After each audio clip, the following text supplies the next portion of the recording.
the Nigeria economy so far. There are some thoughts that border around efforts that come from the place of Supreme Court orders giving ordering governors to file defense in 7 days. This is about the local government autonomy, where the federal government has taken the state governors, 36 state governors, that is, to court, saying that, look, hey, we have to give autonomy to the local governments, and many believe that this would allow for, some sort of growth, economic growth for the country. And then the CBN to an extended application for rapid fund for MSMEs, although that was to terminate on May 28, 2024. The Minister of Finance has announced fiscal reforms. There's no specific date just yet. And quite a number of things, going on. The introduction of new tax regime and all of that. If you were to look at all of these, right, what would be your 2 cents, your thoughts on all of these? Do you also believe that if we got it rightly in terms of the economy, we would have solved 99% of our challenges? I think the starting point will be that the twin policy of Tinubu, starting from the beginning of his administration last year, really shaped some of the discussion that we'll be having this morning. Right. I want to talk about the twin policy of Tinubu. We are talking about the social removal as well as the floating of the naira in terms of trying to clean and sensitize the Nigerian foreign exchange market. So, from these two twin policy, any other thing that you see that's happening in the economy right now is a fallout from that particular twin policy. Okay. Now, let's start with the monetary policy of the CBN. Cardoso came into CBN around September of last year, and immediately he kicked the ground running by starting with a regulation, by trying to revitalize the weak governing structure in the CBN, particularly with him saying that he has 3-point agenda. That means 1 is to stabilize the price stability, then 2 is to avoid involving CBN in quasi-intervention, whereby the CBN will be giving money directly to businesses, farmers, and the rest of them. Then he also said, in regards to the naira exchange to dollar in terms of foreign exchange market, they are going to take a headlong, stringent measures to ensure that the Nigerian foreign exchange market is clean from all manner of illegality that we have experienced in the past. And starting with that, he began to initiate some of the reform that you can see, whereby we streamlined the BDC in operation. We also went ahead and to ensure that the banking sector are now being told to plan towards recapitalization, as well as to ensure that the financial sector is well stabilized. Now, in terms of the interest rate, which is an MPC rate, they went aggressive again, which we economists normally call an hawkish, aggressive manner, in the sense that they jack up the interest rate. They make it at 8.75. They took it to 21. They now took it to 26.35 as of present. Right. Then the other parameter that is expected, the cash reserve ratio, it is now at 45%, where cash liquidity is at 30%. So all these are what the CBN put in place to ensure that the financial sector keep stabilized. But on the other hand, where they have been having challenges is where they could balance the exchange ratio in terms of how to ensure that the naira does not go flat or does not go depreciating as we have been experiencing. And it is because the monetary policy is not connected to the fiscal policy. That's why we suffer that. And in this regard, what it means is that we're supposed to be having an export-oriented economy, where there will be any more from exportation than securitizing our foreign reserve. Because what is happening currently now is that what is doing to ensure that the naira stabilized is to securitize our foreign reserve. One of the things they have done in that regard is that the backlog of people that CBN said they were owing dollars to give them, they were able to pay them, and they also borrow money in regards to that, and they also securitize our foreign reserve. The other thing they were also was able to do that was that based on the presidential directive, that all money, all foreign exchange earned by NNPC, all crude oil sales What NNLG sales, all the money they are earning in dollars should be paid directly into our foreign reserve, which CBN must manage. I think that's what they have been able to do so far. But the gap is that with all this put together, what normally support economy in terms of foreign, in terms of your naira, in terms of your currency value, is export. So we are suffering a deficit in our trade export, and that's why our currency is facing the challenges that it's facing. Apart from the trade deficit we are facing, we also know that illegality is happening. A lot of people have now turned naira to dollar exchange to a commodity whereby they now use to earn money. That's why people will go and change their naira into dollar, and after some time they start selling. And that's what CBN call speculation and round tripping, that people benefit. A lot of people are benefiting from such activities. Then if you take a look at the second aspect of the discussion this morning, talking about the governance in terms of how we are going to operate our governance structure, talk about the federal government, state government, and local government. Federal government have been at the mercy of state governors. So whatever the federal government is trying to do right now to get back local government to the level they're supposed to be in terms of how local government should be operated in Nigeria, I think it is the right step in the right direction. But we also know that there have been a legislative action towards that. In the last three, from 7th Assembly to this 10th Assembly that we have, the local government have been empowered. Just that the failure on the part of the state legislature, because when National Assembly passed the law to ensure that local government get autonomy, state legislature get autonomy, judiciary also get autonomy. What really happened was that at the state level, at the state legislative level, they failed to amplify the law domestically in each state because of the fear that the governors and emperor. But with what this federal government is trying to do to go to the Supreme Court, so the Supreme Court can interpret the clause that expressly tell us what the role of local government is in our nation building. Right. And that's what they want to do. And the state governors have been given 7 days to fight. And I know most of them, whoever will be their lawyer at the Supreme Court will definitely may not be able to defend the state governor, because the Constitution has expressly tell us what local government should be. And again, the aspect of state electoral commission being established by state government, is another issue that the Supreme Court will definitely speak about. Because apart from financial autonomy for the local government, they also talk about who to conduct election for local government. And many people have suggested that let INEC conduct the election. Let us make it a decentralized form whereby we can have a body that will be conducting the election. Even though if we don't want INEC, we can create another body that will be just responsible for conducting local government election. And in my own case, in my own understanding of how to ensure that we enshrine this democracy in local government, I've said that we can also introduce independent candidates to be contesting for election in local government. Independent candidates can contest election. We can also decentralize our political party. It must not necessarily that we must have a national outlook political party to contest for election in local government. We can have peculiarity characterized political party that are just peculiar to that state and to that local government alone to contest for election. And that would be more better for, because local government is the grassroots that development is supposed to springle up to the center. But where we have is that we are now taking development from the center to local government. When local government is supposed to serve as a springboard for development.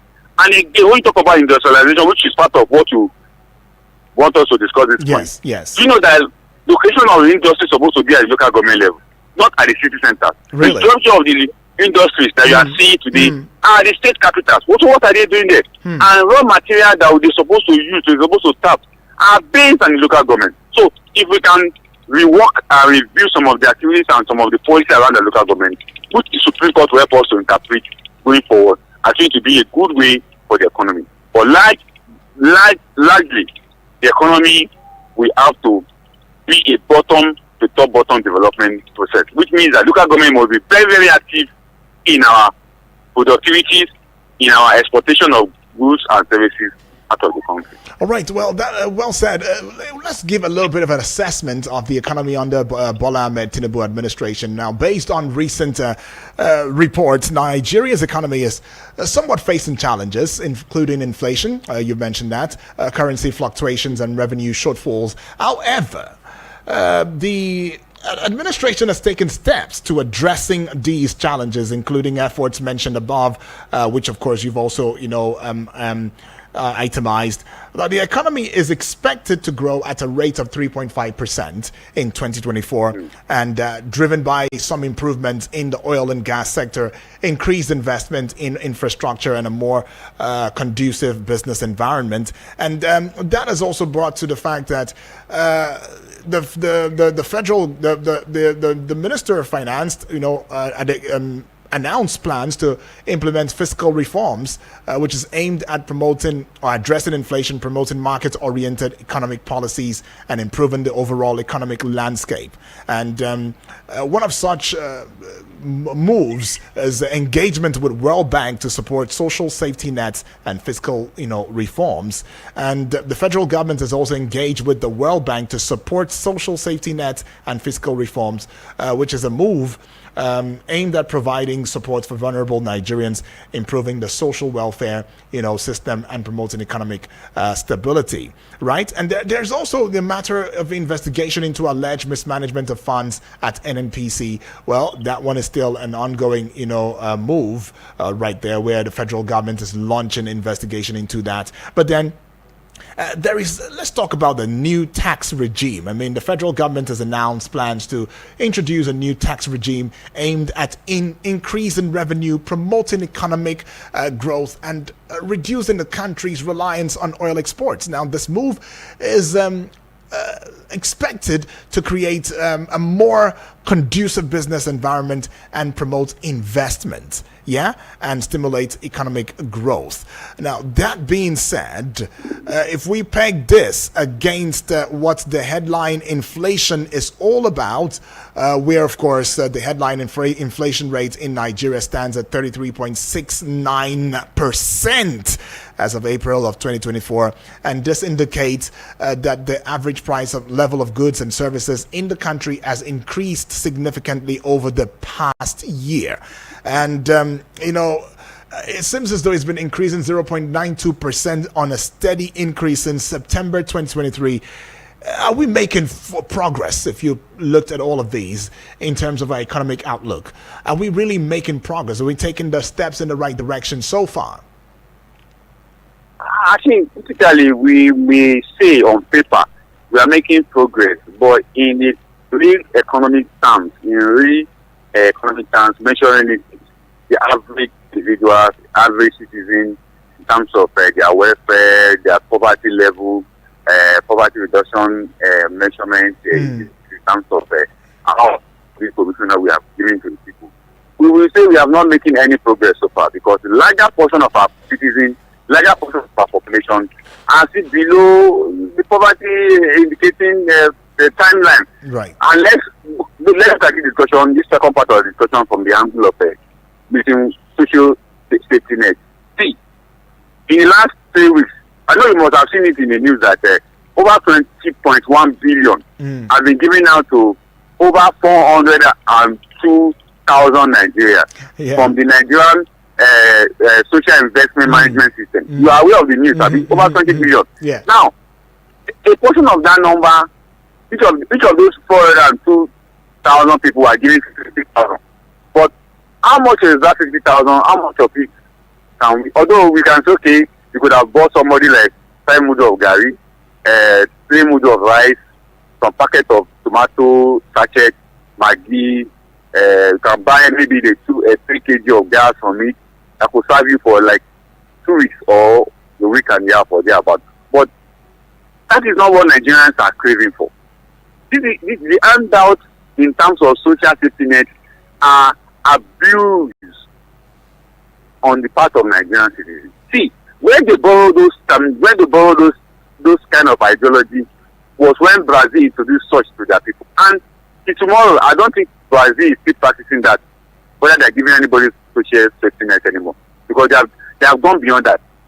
China have gone beyond that. What they do now is to create an enabling environment for people to do businesses and thrive, from agricultural sector to selling and buying, which is trading, to manufacturing, to cottage industry. That's what they do for their people, by making sure that they're able to earn for themselves, not government giving them stipend, like handout 50,000, 30. No, that's not what Nigerians are looking for. And going to negotiate with and the funniest thing about this kind of policy, intellectuals who carried out those projects earn more.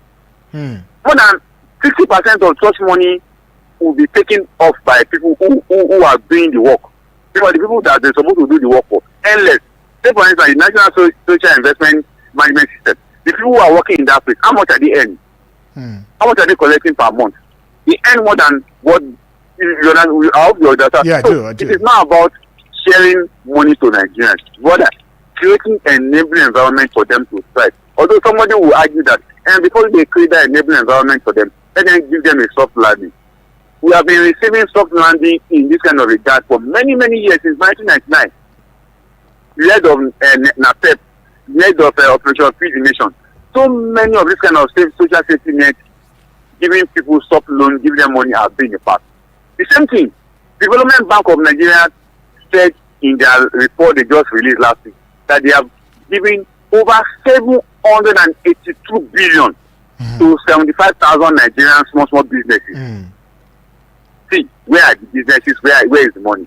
Then Bank of Industry also came out and said they have shared over 468 billion to over 400 and how many thousand Nigerians. And they say majority of the people that collected the money were women. Where are the money? Where are the people that collected the money? Yeah. So by the time you begin to look at this social safety net implementation policy in Nigeria, it doesn't go anywhere. I stand to be corrected. Who will implement that project and more, collect far more than the people they want to solve their problem for. That's on one hand. Now the other hand is about our economic growth. Measuring it, how can we ensure that it grows? 3.7% growth target is very ambitious. Right. It can be obtained, we can achieve it, but we have the courage to get it done. See, the growing part of our economy, the growing sector in our economy are just three: oil and gas, ICT, and entertainment. Right. So if you look at these three sectors, these are the three sectors that are growing. ICT is growing badly because of communication, and ICT has different subsectors under it. Entertainment, we know we have movie, we have music, get it. Then oil and gas sector, which includes sales of crude oil and gas. These are the three sectors that are really growing in the Nigerian economy. Then added to it is the construction and the estate development sector. They are also growing. A lot of people are building estate, but then when they finish building the estate, they'll be selling it at 20 million, 30 million. Which Nigerians want to buy house of 30 million, 20 million, 15 million? Who have the money? Right. And they tell you they are targeting the poor. So the key issue is that what will grow our economy is productivity from the manufacturing sector that will produce, consume, and export. But we have not gotten there yet. Produce, consume, and export. Sir? You said produce, consume, and export, yeah? And export, yes. Okay. When we produce, we export. Because if we check the economy of China and India, they are model we can copy from. What India is doing these days, I think you must have heard early this year that India support exportation of their rice, because they discovered that a lot of their rice are being exported out of the country. And they are producing more. But they discovered that traders, middlemen are creating scarcity of that particular product. So what did the government do? The government said no more exportation of rice for the next 6 months. I think from now to the end of the year. And what it means is that let us consume it first. Let us satisfy local consumption. Right. In our own case, we can also do that. Let us satisfy local consumption. One of the products that we can quickly use that to change the narrative around, to reduce cost of energy and to reduce cost of certain price is gas. We are producing gas. Nigeria Liquefied Natural Gas is producing gas. We have about 3 companies under NNPC. They are being Gas Marketing Company of Nigeria, Aggregate Gas Company of Nigeria. Then we also have some private entities that are also doing gas. Now, we have energy, which is the bigger body that is producing gas. We don't have business of importing gas. This morning, I just bought a kg of gas at 1,024 naira. Now, if we are making local consumption to consume that gas here in Nigeria, that kg gas is supposed to go as low as 250 naira. Right. So here we are. We are exporting over 70% of it. Then we are still importing it at the same time, because NNLG want to make more dollar as against making more naira. So they export more. then we now ask some individuals to be importing gas. And when those ones import gas, they will now add all manner of inflationary prices on it as a result of what? Taxes and tariffs they are paying at the ports. If government want to reduce the cost of gas, for instance, just tell energy, don't export gas again. Keep to local consumption. And let's tell our brothers who are importing gas, don't import gas again. If you want to buy gas, go and buy foreign energy and give to Nigerians. Simple. That's how to reduce price of goods and services, especially the one that you can produce locally. Right. That's why everybody is emphasizing that our refineries must work. So when the refineries work, it will reduce the cost of buying PMS, which is petroleum products, which is fuel. But as long as we are importing, and it gives opportunity for people to do trade off and create scarcity. Okay. You can see in the food sector now. Yeah. I would like I would like us to put a peg to your thoughts right now. Let's go pay some bills. We'll be right back in a short bit. All right. Yes, this is Eagles 102.3 FM, and we're still having a conversation assessing Nigeria's economy so far. When we come back from this break, it will be you adding your voice, asking your questions, and charting a course towards progress and development for the country's economy. We'll be right back. Eagles 102.3 Abuja. Please listen to this announcement. Luxler Construction Limited presents a limited time offer on its off-plan price for Kasana houses till June 15th. Grab these incredible deals. 4-bedroom terrace duplex at 40 million naira. 3-bedroom terrace duplex at 35 million naira. 2-bedroom flat at 23 million naira. And 3-bedroom flat at 28 million naira. The first 2 buyers of the 3-bedroom duplex will get it at 33 million naira. For Life Camp, the ongoing project is still available and many subscribers are moving into the estate. 3-bedroom terrace duplex at 43 million naira and 4-bedroom terrace duplex at 52 million naira. Covered by NHF and rent-to-own scheme. They also offer 6 to 12 months flexible payment plans. For more information, contact Luxler Construction Limited at 070-5758-2753. That is 070-5758-2753. Secure your dream house now. Eagles 102.3 Abuja. My people, the thing where they happen for my area, Do you think I will now find out that you have contract to bring fresh girls? I brought you from the gutters. Who gave you all the connects? MDG who? Without me, you would have been nobody. But Join Media Coalition and Awareness to Halt Human Trafficking, MICAT, on I Wish I Knew radio drama every Saturday at 10 a.m. Let us join hands and kick human trafficking out of our communities. I Wish I Knew radio drama, brought to you by MICAT in partnership with the National Agency for Prohibition of Trafficking in Persons, NAPTIP, and funded by the Embassy of Denmark in Nigeria.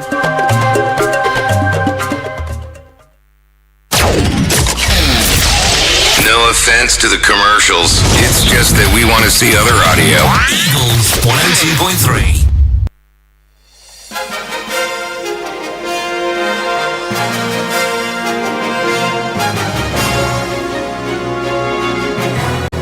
Always a delight to have a conversation with you. And yes, this is Eagles Outlook, where we talk politics and current affairs. And today we're looking at assessing Nigeria economy so far. Our guest has been Mr. Adefolari Olamilekon. He's a political economist, lead researcher and policy analyst. And we're still having a conversation. Well, let's string it all together. I mean, what is your take on the discourse so far? How would you assess the economy as under the President Bola Ahmed Tinubu administration, with some of the giant strides that has been put in place just to ensure that our economy gets better? You can call the number 0907 353 0044 or 0908 766 8888. Hello and good morning to you. Hello, Mr. Odrak. Good morning, sir. Good morning to you, please. What's your name? Where you calling from? Yes, good morning to your guest. My name is Hundu. All right, Hundu. Welcome aboard. Nasarawa State. That's right. Yes, Mr. Odrak, I want to quickly say something. Your guest has spoken a lot. But one thing I want to talk about is when you mentioned about the government creating a neighboring environment. Okay. And one of the things we are always careful that we see it working for other countries like India and China.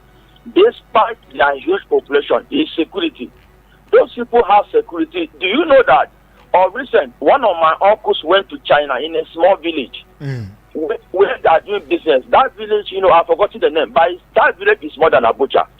And you can keep something outside for 1 year and that thing will be there. Even for the farmers in China, they have security. You won't hear that farmers in China went to the farm and somebody killed any of the farmers. You will never hear that. You won't hear that some gunmen went to the farm and killed Chinese farmers. You won't hear that. Even in India, you can hardly hear of such things. And secondly, you need power. For people who are into production, such as bread and other things, they need power. People who are into smaller business like barber shop, like hairdressing salon, these are small businesses that need to survive on electricity. They can't survive on a generator. And that's because it's very expensive, just like hello, Taken B. People who produce our bread, they spend so much money. A lot of bread can go for house, much as 2,000 naira. So government need to step up their action, especially security. That's why we say, if Tinubu can give us security in 4 years, I'm okay. Just security. All right. When Nigeria go to bed with their 2 eyes closed, I'm okay. Thank you. Thank you, Taken B right there. All right, you two can bring your voice in and let us know your thoughts. You can get across to the WhatsApp portal number. Send us a voice note, send us a message, and send us a text message as well. All of them will do. 0909-705-4450 is that number. Mr. Adefolari, how do you react to this? Hello? Yeah, how do you react to these? No. The caller have made a very valuable contribution this morning. Right. When we talk about small businesses, I would let us quickly go back to when Emefiele was Indian governor. You know now how much Emefiele spent on small businesses in Nigeria? He spent over 4 trillion by giving them loan. See, go and ask each of the small businesses that Emefiele gave loan, where is the money they give them? Some of them will tell you that they bought generator. The generator have pack up. Some of them will tell you they spent the entire money spending on fuel. That is not what Nigerian businesses need. They need support. That's why I challenge Bank of Industry and Development Bank of Nigeria. Since last week, I challenged them that they have just wasted Nigerians' money. Because all the small businesses they gave, that over 400 and something billion and 700 and something billion. If they put that money together, they can build a power station that will serve businesses. But they are sharing money. They know that part, more than half of that money goes into private businesses, private pockets. People who call themselves consultants, business plan writers. These are people that hate the money. Yeah, let's put a let's put a peg to your thoughts. Take this call. Hello, good morning. Hello. All right. Okay, so you can still bring your voice in and let's have that conversation. Hello, good morning. Good morning. Yes, good morning to you. What's your name? Where are you calling from? Okay, my name is Honorable Edward from Akko. Honorable, welcome aboard. Let's get into it. Thank you so much. Honestly, I appreciate our guest. We have said almost everything. The problem is that gradually we have forgotten about. Oh, come on. What just happened right now?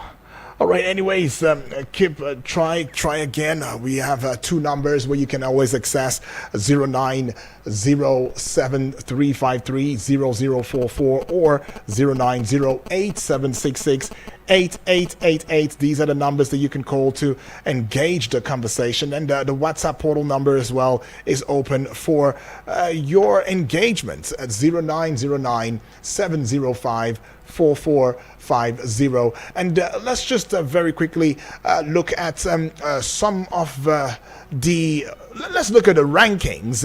Where is Nigeria's economy when we look at the world's space?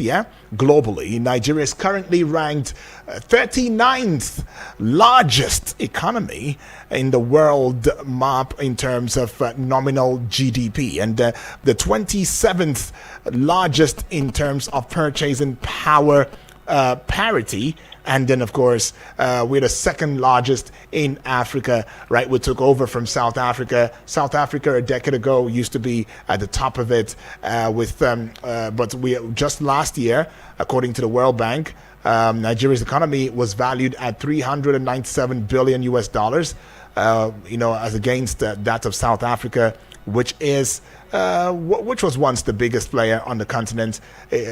She had a GDP of 366 billion US dollars. Let's take this one. Okay, you might want to try the other number, okay? If you try the first one and it seems as though we're having a little bit of technicality, do well to call to try the other number, okay? And definitely you will get through. Mr. Deflari, with this assessment of Nigeria being the largest or the second largest economy in Africa, yet we've surpassed South Africa as it stands right there. What's your take? How do you? Is this a good thing for us? But in terms of globally, we are just 39th position. That's where we stand.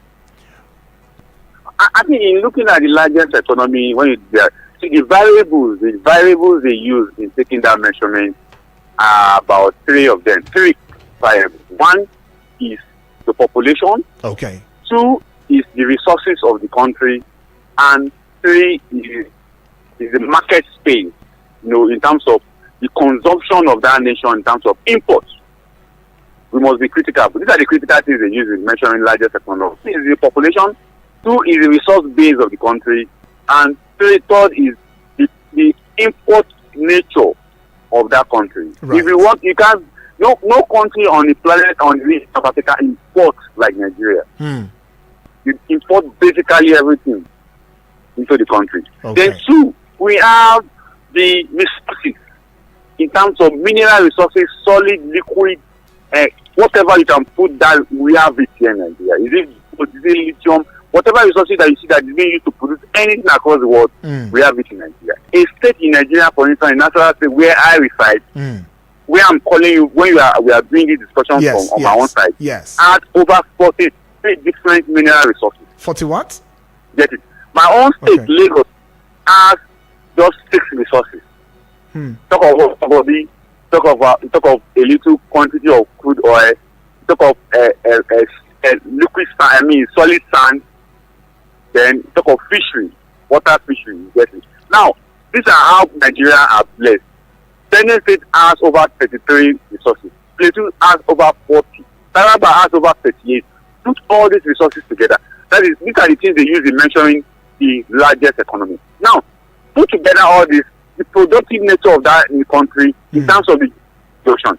Now, in the GDP production of Nigeria, the largest GDP supporting productive sector is the oil and gas, followed by ICT, then followed by entertainment. Talk about Nollywood, talk about our musical entertainment industry, then talk about our construction industry, estate development, then our manufacturing sector is far out. They are not. If we are talking about 1 to 7, manufacturing should be around number 8 or number 9 because we are not producing anything as expected. So these are the measures, these are the critical indicators that a Marxist economy, a radical economy, a critical economy will use in measuring. All right.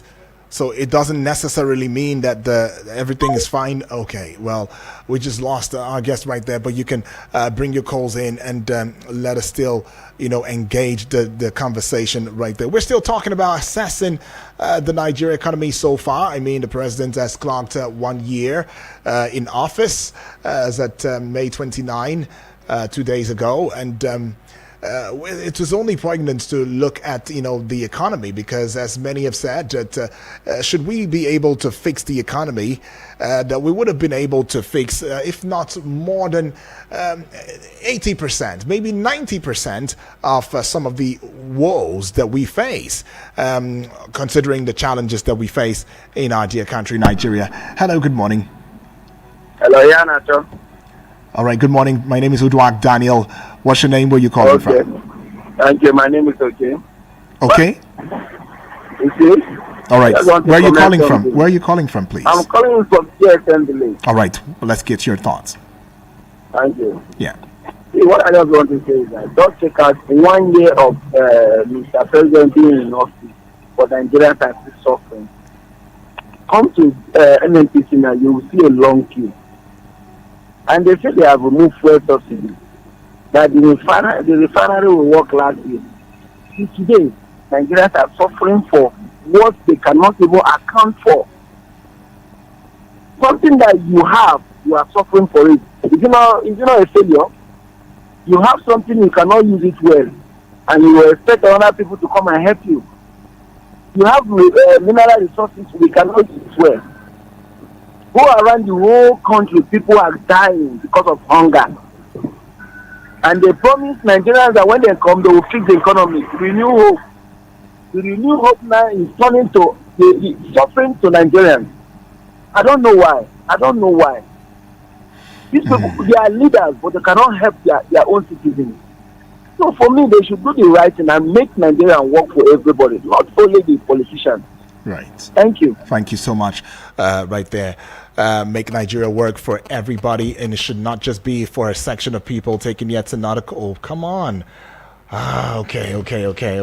Something seriously needs to be done in this regard. Even here in the studio, I've got to make something work. All right, the phone lines. But if you call the first number and you're not able to connect, please call the second or the other number, 0908-766-8888, or you call 0907-353-0044. Let's take yet another call. Hello, good morning.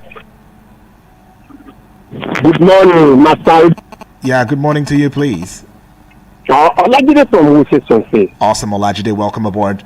Let's go straight to it. 1 year of President Bola Ahmed Tinubu in office. Yeah. As we look at the economy, so far, yeah. Good. We are Mr. Uduak, I believe you are living here in Abuja. Exactly. And you have seen the handwork of Minister of FCT appointed by President Bola Ahmed Tinubu. Right. And when we talk of economy, what drives the economy? Infrastructure. Has the man not right? Secondly, I will continue to research here. Irritate this my advocate.